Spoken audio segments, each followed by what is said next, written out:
വഖഫ് bill ക്രിസ്ത്യാനികളെ ബാധിക്കില്ലല്ലോ. ആര് പറഞ്ഞു? വഖഫ് ബില്ല് മതേതര ഇന്ത്യയെ തകർക്കുന്നതാണ്. ഇത് മുസ്ലിമീങ്ങളെ മാത്രം ബാധിക്കുന്നതല്ലെന്നതാണ് സത്യം. എങ്ങനെയാണെന്നല്ലേ? വഖഫ് ബില്ലിനെതിരെ ഒരുപാട് മുസ്ലിമേതര മതവിശ്വാസികളും വിവിധ രാഷ്ട്രീയ പാർട്ടികളും രംഗത്ത് വന്നിരുന്നു. എന്നാൽ ഈ ബില്ലിനെ പാർലമെന്റിൽ അനുകൂലിക്കണമെന്ന് ചില ക്രൈസ്തവ പുരോഹിതന്മാർ ജനപ്രതിനിധികളോട് ആവശ്യപ്പെട്ടത് വാർത്തകളിൽ കണ്ടിരുന്നു. ബില്ല് സഭയിൽ പാസാക്കിയപ്പോ കാസയെ പോലുള്ള ചില ക്രിസംഗികൾ ആഘോഷിക്കുകയുമുണ്ടായി.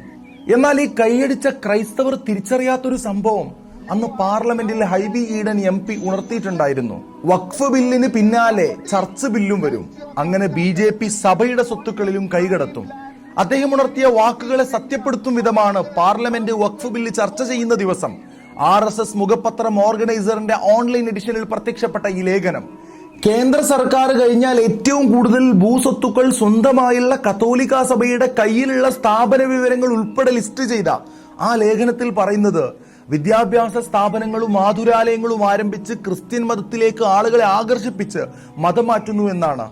2019 വന്ന the Kerala church properties and institution bill 2019 എന്ന പേരിൽ കേരള നിയമപരിഷ്കാര കമ്മീഷൻ തയ്യാറാക്കിയ ഒരു റിപ്പോർട്ടുണ്ട്. 2009 ജസ്റ്റിസ് VR കൃഷ്ണയ്യർ കമ്മീഷൻ തയ്യാറാക്കിയ ചർച്ചിന്റെ കരട് ബില്ലിൽ നിന്നാണ് ഈ ആശയം വരുന്നത്.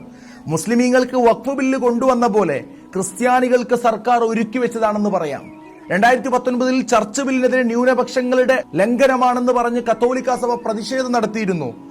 സംഘികൾ അതൊന്നുകൂടെ പൊടി തട്ടിയെടുത്താൽ വഖഫിനെതിരെ ഉണ്ടാക്കിയ അതേ നിയമങ്ങളെല്ലാം ചർച്ച് ബില്ലിലും വരും. ഒരു യാഥാർത്ഥ്യം കൂടി പറയാം. ന്യൂനപക്ഷങ്ങൾക്കെതിരെ സംഘപരിവാർ കാലങ്ങളായി തുടർന്നു വരുന്ന വേട്ടയുടെ ഭാഗമാണ് വഖഫ് ബില്ല്.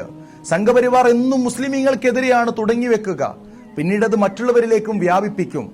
വേണമെങ്കിൽ ഓരോന്നായി എടുത്തു നോക്കൂ. ബീഫിന്റെ പേര് പറഞ്ഞ് മുസ്ലിം വീടുകളിൽ കയറി അക്രമം നടത്തി തുടങ്ങിയവർ ഏറ്റവും ഒടുവിൽ മണിപ്പൂരിൽ എന്ത് ചെയ്തു എന്ന് ക്രൈസ്തവ നേതാക്കൾക്കറിയാം. മുസ്ലിം പള്ളികൾക്ക് നേരെ അക്രമം അയച്ചുവിട്ടവർ പിന്നെ പോയത് ചർച്ചുകൾക്ക് നേരെ അക്രമവുമായാണ്. മുസ്ലിം പള്ളികളിൽ ശിവലിംഗവും മറ്റും തേടി ഇറങ്ങിയവർ പിന്നെ പോയത് ക്രിസ്ത്യൻ പള്ളികളുടെ മണ്ണിനടിയിൽ നിന്ന് കിട്ടിയ ക്ഷേത്രാവശിഷ്ടങ്ങൾ തേടിയാണ്. നമ്മൾ ഇന്ത്യക്കാരാണ്.